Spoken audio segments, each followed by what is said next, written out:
దాదాపు ఒక పుష్కర కాలం తర్వాత దేవుళ్ళ కొలిచే ఒక హీరోకి హిట్ వస్తే ఎలా ఉంటుందో తెలుసా? ఆ రికార్డులు ఊచకోత ఎలా ఉంటుందో తెలుసా? రోడ్లు పగిలిపోయే ఎండల్లో రిలీజ్ అయ్యి రికార్డులు వేడేంటో చూపించిన సినిమా ఇది. అదే మన గబ్బర్ సింగ్ సినిమా. అలాంటోడు మళ్ళీ తిరిగి వస్తున్నాడంటే ఇప్పుడు నడవండ్రా.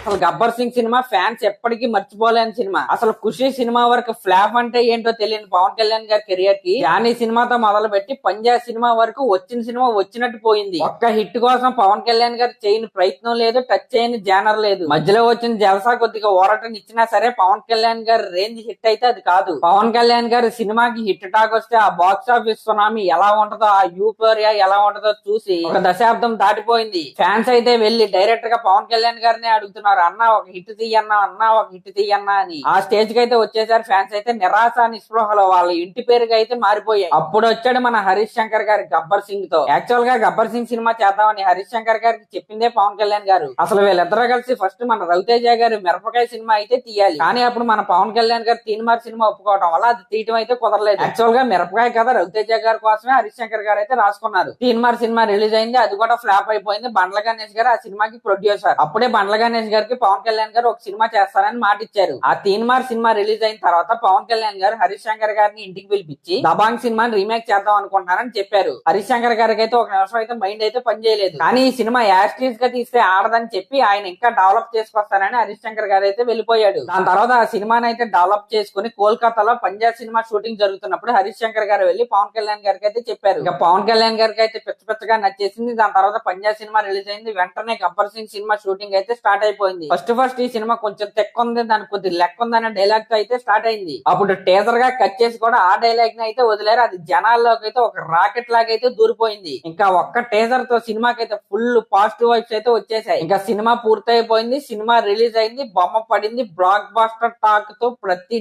థియేటర్ ఫ్యాన్స్ కోలాహలంతో అయితే కలకల్లాడిపోయింది. ఆకలితో ఉన్నవాడికి మటన్ మొక్క దొరికినట్టు ఫ్యాన్స్ ఒక్కొక్కసారి కాదు 2-3 సార్లు చూడటం మొదలు పెట్టారు సినిమాని. ఫస్ట్ 2-3 రోజులు ఫ్యాన్స్ నిండిపోయారు థియేటర్ మొత్తం. మెయిన్ గా సినిమాలో కబడ్డీ సీక్వెన్స్, అంత్యాక్షరి సీక్వెన్స్ అయితే వేరే లెవెల్లో పండాయనే చెప్పాలి. యాక్చువల్ గా దానికి ఐడియా ఇచ్చింది కూడా పవన్ కళ్యాణ్ గారే. ఇంకా దీంట్లో పవన్ కళ్యాణ్ గారి నుంచి ఆడియన్స్ ఏమైతే ఎక్స్పెక్ట్ చేస్తారో అవన్నీ వండి పెట్టి ఒక గబ్బర్ సింగ్ అనే ఒక సినిమాని అయితే హరీష్ శంకర్ గారు అయితే ఫ్యాన్స్ గిఫ్ట్ గా అయితే ఇచ్చేసాడు. తెలుగు ఇండస్ట్రీలో కమ్బ్యాక్ అనగానే ఫస్ట్ గుర్తొచ్చే సినిమా గబ్బర్ సింగే. 12 సంవత్సరాల తర్వాత వచ్చిన హిట్ అది. ఈ సినిమా 300 కేంద్రాల కంటే ఎక్కువ 50 రోజులైతే ఆడింది. 100 రోజులైతే 60 నుంచి 70 మధ్యలో అయితే ఆడింది. ఈ సినిమా 60 కోట్లకు పైగా షేర్ అయితే కలెక్ట్ చేసి మరొకసారి పవన్ కళ్యాణ్ గారి స్టామినా ఏంటో అందరికి రుచి చూపించింది. పవన్ కళ్యాణ్ గారికి తన కెరియర్ లో ఎన్ని హిట్స్ అయినా ఉండొచ్చు, కానీ ఈ జనరేషన్ కి ఆయన దగ్గర చేసిన సినిమా మాత్రం గబ్బర్ సింగే. అలాంటిది ఆ సినిమాని అయితే ఇప్పుడు రీ రిలీజ్ అయితే చేస్తున్నారు. ఇంకా చూసుకోండి రికార్డుల వేట ఏ రేంజ్ లో ఉంటుందో. ఈ సినిమాని అయితే భారీ రేంజ్ లో అయితే రీ రిలీజ్ అయితే చేస్తున్నారు. ఆల్రెడీ ఆస్ట్రేలియా, అమెరికా లాంటి దేశాల్లో ఒక బడా నిర్మాణ సంస్థలు అయితే ఈ సినిమాని అయితే కొన్నాయి. ఆల్రెడీ ఈ సినిమా రీ రిలీజ్ కి ప్రిపరేషన్స్ కూడా స్టార్ట్ అయిపోయాయి. ఇంకా మిగిలిందల్లా ఒకటే, అలా రీ రిలీజ్ అవటం, రికార్డులన్నీ లేచిపోవటం. వీళ్ళు సరదాకే రికార్డులు లేపుతారు. అలాంటిది ఇప్పుడు చెప్పి మరి వస్తున్నారు. చూసుకోండి మరి. గబ్బర్ సింగ్ సినిమాని అప్పుడు గనక ఎవరైనా థియేటర్ లో మిస్ అయ్యి ఉంటే ఈసారి మాత్రం అస్సలు మిస్ అవ్వకుండా వింటేజ్ పవన్ కళ్యాణ్ గారి డాన్స్, ఆ డైలాగ్స్, ఆ కామెడీ టైమింగ్ ఒక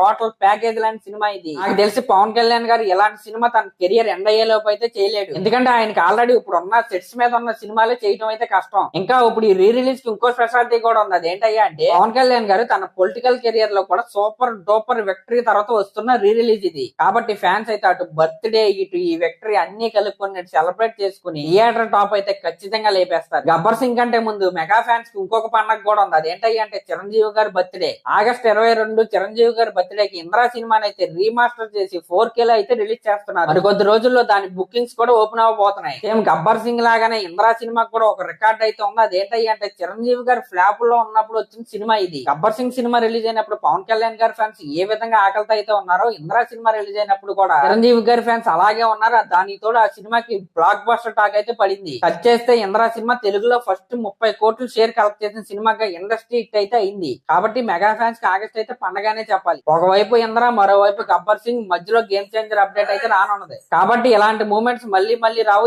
జాగ్రత్తగా సెలబ్రేట్ చేసుకోమని నేనైతే కోరుకుంటున్నాను. ఇంకా లాస్ట్ లో ఈ వీడియో కనుక మీకు నచ్చినట్లయితే సబ్స్క్రైబ్ చేసుకుని అలాగే ఒక కామెంట్ అయితే చేయండి. Thank you.